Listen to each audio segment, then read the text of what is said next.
Agora 7h27, nós recebemos aqui pro nosso cafezinho da manhã, deputado federal Marcos Polon. Bom dia. Bom dia B, bom dia Índio, bom dia GG, bom dia a todos que nos ouvem aí em Campo Grande e onde a rádio chega, né, que chega, transcende o Brasil. Com certeza deve ter ouvinte fora do país aí pela internet, então bom dia a todos que nos acompanham hoje. Olha, nesse instante nós chegamos, segundo os cálculos do Ibope, a 1.350.000 ouvintes. Pai, espetáculo. Esse é muito mais que a população de Campo Grande, né? E é claro, a gente fica feliz de recebê-lo para falar com o nosso público. É uma honra. Sempre à disposição, é uma honra toda minha, sabe? Porque eu fico muito feliz sempre poder estar aqui com vocês. Obrigado. Polon, sobre o salário em dobro que está aí, eu não entendo o Brasil. Aliás, o Brasil não é feito para ser entendido, não é? As pessoas querendo trabalhar e alguém querendo diminuir a jornada de trabalho. Vamos começar por esse assunto. Como é que está isso, Polon? Olha, B, o que acontece é o seguinte, tá? Erika Hilton, ela fez uma PEC populista para jogar para a torcida, muito mal feita por sinal, que simplesmente reduz as pessoas a quem é a favor e quem é contra reduzir a jornada. E isso está errado de início. Tá? E as pessoas que procuram defender isso aí, elas defendem que precisa de um dia a mais. Só que na verdade a PEC do sujeito, da Erika Hilton lá, ela reduz 33% a jornada de trabalho. Você trabalharia 4 e folgaria 3. Só que você seria proibido de trabalhar esses 3. É isso que não explica. Mas aí, já é complicado. É uma contradição, né? Exatamente. Então, de antemão, é o seguinte: quem que é contra feriado? Ninguém, por essência. Quem é contra você trabalhar menos? Ninguém. Se pudesse, a gente fazia um salário mínimo de R$10.000 e... Sim. Eu costumei brincar, PEC do dinheiro infinito. Você imprime dinheiro e toda sexta-feira cai um pix de R$10.000 na conta de todo mundo. Quem que não quer isso aí? Exato. Só que é inviável. E aí os argumentos não são sérios. É uma bagunça. Isso aí enfraqueceu muito. Hoje eu acho que é só quem não trabalha que leva isso a sério. São dezenas de razões que isso dá problema, dentre os quais, se você vende hora trabalhada, se você vender menos horas de trabalho, ou seja, diminuir a sua jornada, o seu salário vai reduzir. Além disso, se você reduz a força de trabalho, você aumenta o custo de produção. Se você reduz em 33%, você vai aumentar em mais de 50%, porque o Brasil tributa a produção, tributa o custo de produção.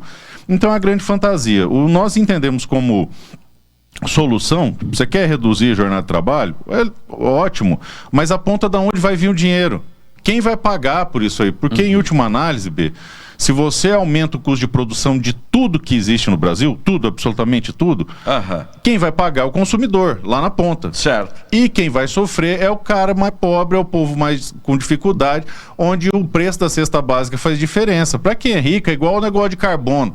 É uma grande mentira. Para quem é rico, ele paga o troço de carbono lá. Então, na verdade, são mecanismos que vão dificultar ainda mais a vida das pessoas mais humildes. E é isso que a gente quer trazer para a discussão e apontar como solução o que é a redução do imposto.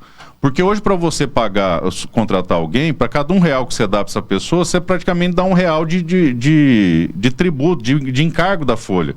Então, se a gente zerar isso e passar 100% para o colaborador, para o empregado, você praticamente dobra o salário das pessoas sem ter que inventar dinheiro do nada. Aí você pergunta, mas e daí?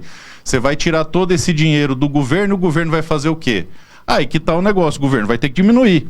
Sim. Então, as pessoas que defendem que tem que diminuir jornada, que tem que aumentar salário mínimo, que tem que fazer várias coisas e não apontam onde está o dinheiro, dizem que a questão de defenderem isso é exclusivamente porque político e funcionário público tem muita regalia. Só tem um jeito de você tirar isso, B, é diminuindo o orçamento. Cortando o gasto, cortando o custo, diminuindo o dinheiro do penduricalhos. Governo. Exatamente. Como é que você vai cortar, por exemplo, os auxílios em cascata que tem em vários setores do funcionalismo público, inclusive alguns até que são intocáveis aí no Brasil. É tendo um orçamento baixo, não tem dinheiro. corta. Então, a minha proposta é você reduz a tributação, deixa a economia mais saudável, deixa esse dinheiro na mão das pessoas e começa a cortar. Outra proposta que nós fizemos também, esses dias foi escândalo nacional, Vicentina, que sumiu 12 milhões em emendas. Quer dizer, uma cidadezinha pequenininha, 12 milhões, é muita grana, é inimaginável. Não, por isso que eu faço questão de as minhas emendas eu ter no primeiro ano espalhado elas em 100% dos municípios do estado do Mato Grosso do Sul. Foi polvilhado. Para quem olha, fala, não tem como ter esquema aqui. Tá tudo picotadinho. Então, mais do que ser honesto, é parecer honesto. Para que fale, não tem como fazer nada de errado aqui. Porque quando você vê um caminhão de dinheiro numa cidade que não tem nem onde gastar isso aí, tem chucho, tem chucho. Deputado, o problema é que detectam, mas as providências a gente nunca vê também. Exatamente, eu acho que falta vontade política e disposição para fazer isso, e em razão disso nós estamos mobilizando nosso gabinete, nosso escritório, toda a nossa estrutura, para justamente fiscalizar essas coisas. Nós temos essa semana um pessoal nosso indo para a CGU para levantar essas informações. Já entramos com todos os pedidos possíveis que um deputado federal pode pedir a respeito desse suposto desvio de verba, e nós vamos investigar, a equipe nossa está indo para a CGU levantar essas informações, e nós abrimos um canal de comunicação com toda a população do Mato Grosso do Sul. Qualquer suspeita que vocês tiverem, em janeiro agora a gente deve estar lançando um aplicativo para você baixar o aplicativo e já fazer a denúncia ali em tempo real. Nós vamos apurar, certo? E ver onde é que estão indo essas emendas. E para combater isso, o que a gente apresentou? Nós apresentamos uma PEC, semana passada ou retrasada, que acaba com as emendas do Legislativo. Legislativo vai ser para legislar, que é a função real, é para legislar e para fiscalizar. Não tem que mexer com dinheiro. Dinheiro é do Executivo. Porque daí, você tira uma ferramenta do Executivo de comprar voto, por exemplo. Sim. Isso é algo muito corriqueiro.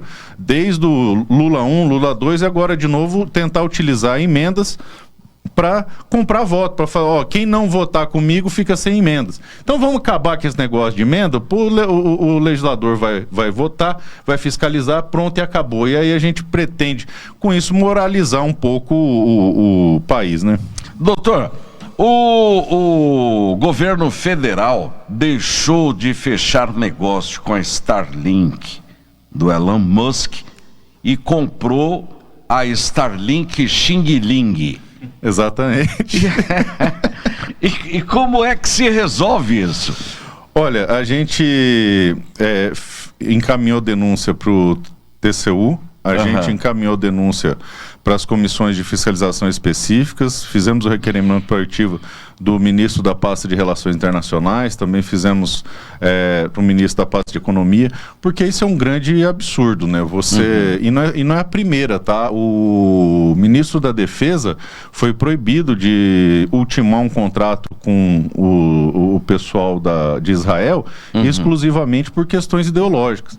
Então, o cachaceiro ladrão, né, que eu me recuso a chamar de presidente, ele acha que o país é dele, que o caixa do erário é dele, que ele pode fazer o que ele quiser.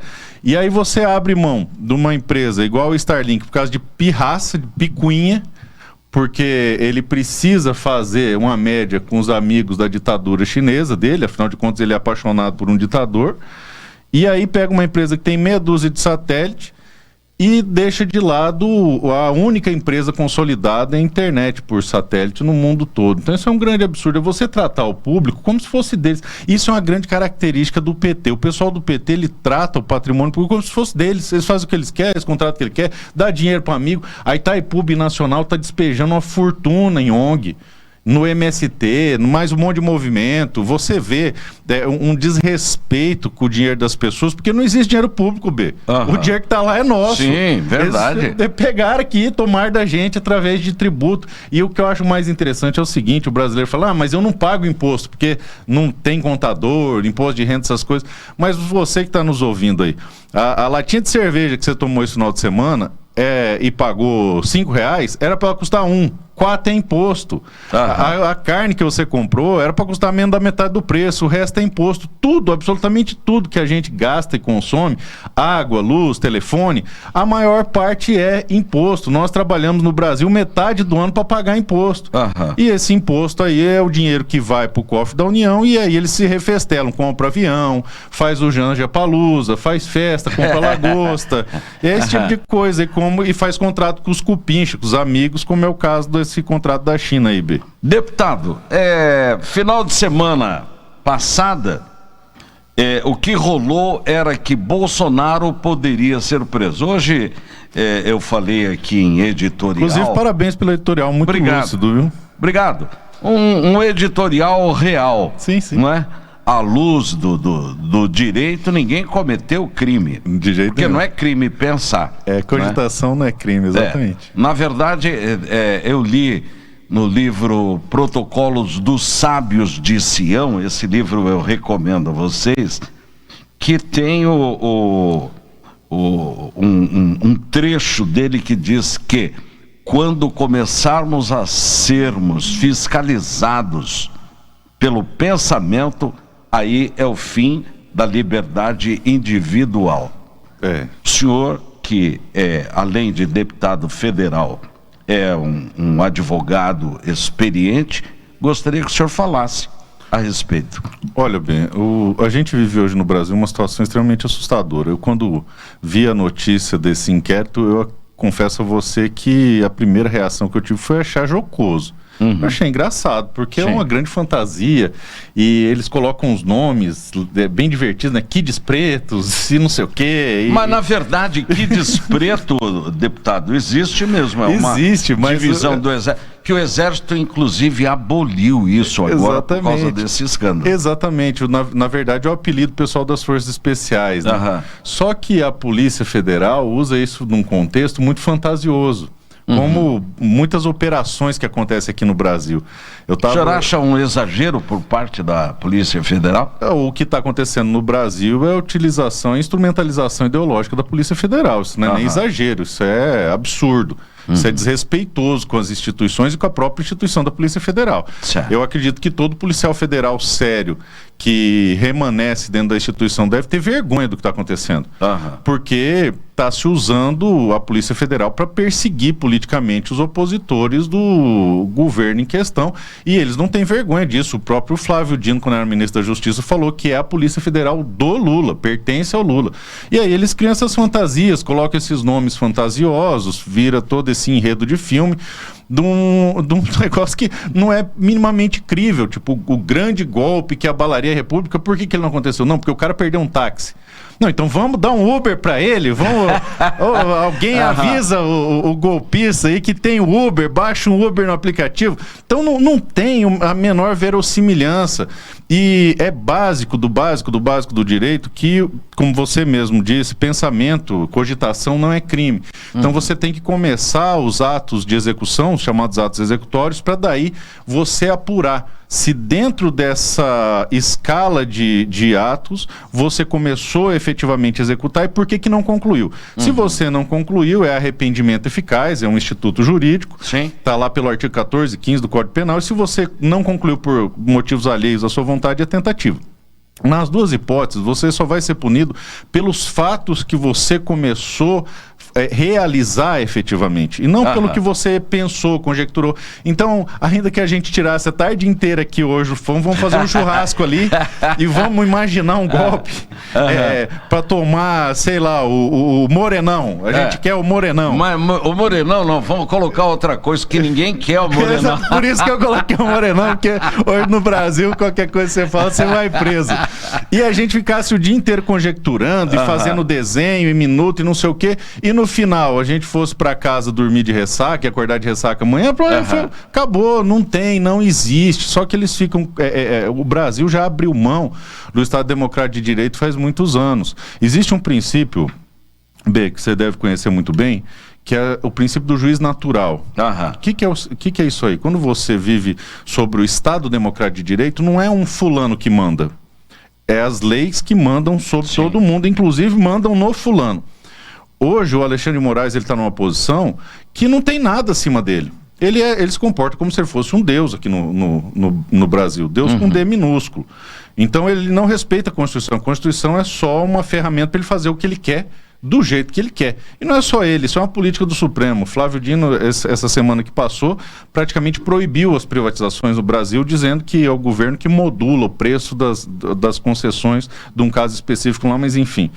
O que inviabiliza as privatizações. Então o que acontece? Quando você está sob o império da lei, a lei vai dizer antes o que é crime, antes quanto que você vai responder por esse crime, antes que eu digo do fato, por que isso é crime, quais são as circunstâncias, tudo muito específico. Esse é o princípio da legalidade. E quem vai ser o juiz que vai julgar esse tipo de crime? Esse é o princípio do juiz natural. Então ele vai dizer qual é o tribunal, qual é o fórum, qual é a cidade, onde, qual que é o órgão que vai julgar aquilo lá. Para que você não possa ter um juiz à escolha. Bom, é o B, eu não gosto dele, então quem vai julgar aqui vai ser aquele juiz amigo meu que não gosta dele também. Ah, é o Polon? Então vamos jogar na mão daquele juiz ali que a gente sabe que não gosta dele. Ou pior, é o Polon? Então vamos jogar naquele juiz ali que é amigo dele e tal. É para evitar isso aí que existe o princípio do juiz natural e o sorteio na distribuição de processo. Hoje no Brasil, não, é isso aqui, dá para o Alexandre. Dá para o Alexandre. Aí ele confunde nele mesmo a presença de suposta vítima, suposto inquisitor, suposto investigador, suposto delegado, suposto Ministério Público. Ele é o suposto tudo de tudo. Até onde vai isso? Olha, B, eu acho que toda ditadura, ela quando começa, a gente não sabe onde ela vai parar. Nós, como não estamos numa situação normal de direito, eu entendo que nós estamos num regime de exceção por conta disso, e a ditadura que nós vivemos é aqui. Rui Barbosa tinha medo, ele falava o pior das ditaduras é a do judiciário, que dessa não cabe recurso. Eu não sei te dizer até onde vai, não. Eu acredito que existem dois caminhos possíveis. O primeiro é um dia que o Alexandre de Moraes estiver tomando banho na casa dele, o sabonete escorrega, ele na queda, no afã de pegar o sabonete, ele tem uma epifania e volta à lucidez e para de fazer esses absurdos. Essa é uma hipótese. Ou então quando ele estiver comendo, ele engasga e tem uma epifania e para de fazer esses absurdos. Cai em si e fala, meu Deus, eu não sou um super-herói, o vilão sou eu, né? Agora, isso é muito difícil de acontecer. Raramente você vê um ditador agir dessa forma. Voltar atrás. Voltar atrás, E a segunda coisa é ele tensionando até o ponto que a ditadura... Acorda, estoura, como todas as ditaduras no mundo, e a gente entra num momento de ruptura. Então você vê um amontoado de absurdos. Por exemplo, um deputado federal, pelo artigo 53 da Constituição, pode falar qualquer coisa, por mais absurdo que seja. Eu posso vir aqui e falar uma bobagem aqui, ou algo desagradável, por mais desagradável que seja. Só que a Constituição me dá imunidade. Então o que eu falo não é crime, o que o deputado federal fala não é crime. Nós temos no Brasil um deputado federal que, por ter xingado Alexandre de Moraes, foi condenado a quase 10 anos de prisão. Em exercício do mandato. E aí o presidente da República usou um remédio constitucional de perdão desse sujeito, e o STF simplesmente passou por cima e manteve o cara preso. E deu o prazo para o cara ir para o semiaberto e ele continua preso. E agora ele está numa colônia penal agrícola e continua preso, que é o Daniel Silveira. Então, você vê o nível do absurdo. É um recado para toda a oposição. Nós vamos prender vocês pelo que vocês falam. Então, a gente faz uma crítica mais incisiva no plenário, abre inquérito contra nós. Então, eles deixaram claro, nós, deputados de oposição, estamos na berlinda para sermos presos a qualquer momento. A gente tem que dormir esperando uma busca e apreensão da Polícia Federal às 6 horas da manhã porque é criminoso? Não, porque critica, porque fiscaliza, porque bate no governo. Pessoas, simples, comuns, estão sendo presas e condenadas a mais de 17 anos de prisão exclusivamente porque pintaram com batom uma estátua.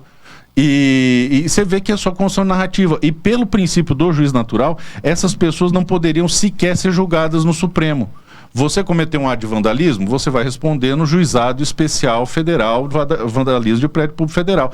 Então você começa a ver o nível de gravidade que o Brasil avança, e para você que é jornalista, já experiente, e viu tudo que o Brasil passou, deve ser assustador ver o caminho que nós estamos tomando. Verdade. E aquele, se você pegar recentemente, é só narrativa que se impõe, o cara do grande atentado, o homem-bomba, que estava jogando fogos de artifício, aquela cabeça de negro que você compra na quitanda, ali, você for ali perto do Mercadão, você compra. Na minha época era bomba de 51. É isso, bomba 10 a gente chamava. E aí ele jogando fogos de artifício na estátua, e de repente o sujeito morre. Se você olha nas imagens, você fala, não, aquilo ali ele tomou um tiro.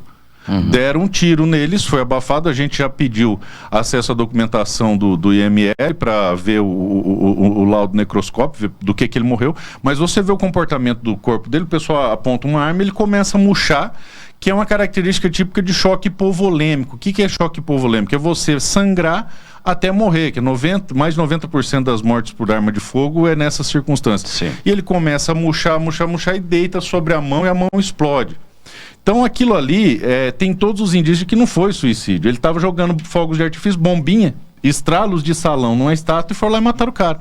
E aí cria toda essa narrativa. Como esse negócio aí do inquérito é uma narrativa, chega a ser jocoso, e isso o pessoal fala que o Bolsonaro enfraqueceu as instituições. Não, isso é uma grande mentira. O Bolsonaro foi o maior respeitador das instituições, muito criticado por conta das 4 linhas. Eu mesmo escuto muita crítica do pessoal mais emocionado sobre essa questão das 4 linhas, só que a questão das 4 linhas tem um aspecto muito interessante. Se a gente entende que é a luta do bem contra o mal, se eu usar qualquer ardil ou meio artificioso, ou qualquer coisa fora da lei para vencer, então o mal que venceu. Então a luta não é contra o Lula, não é contra o Alexandre de Moraes. Eu entendo mesmo que a luta é do bem contra o mal. Então manter-se dentro do lado de cá das coisas erradas e fazer tudo correto faz parte de combater o bom combate, porque quem vai dar essa vitória é Deus. Nós não temos força para tirar o Alexandre de Moraes. Quem vai tirar é Deus, que é o Senhor de tudo, e já venceu na cruz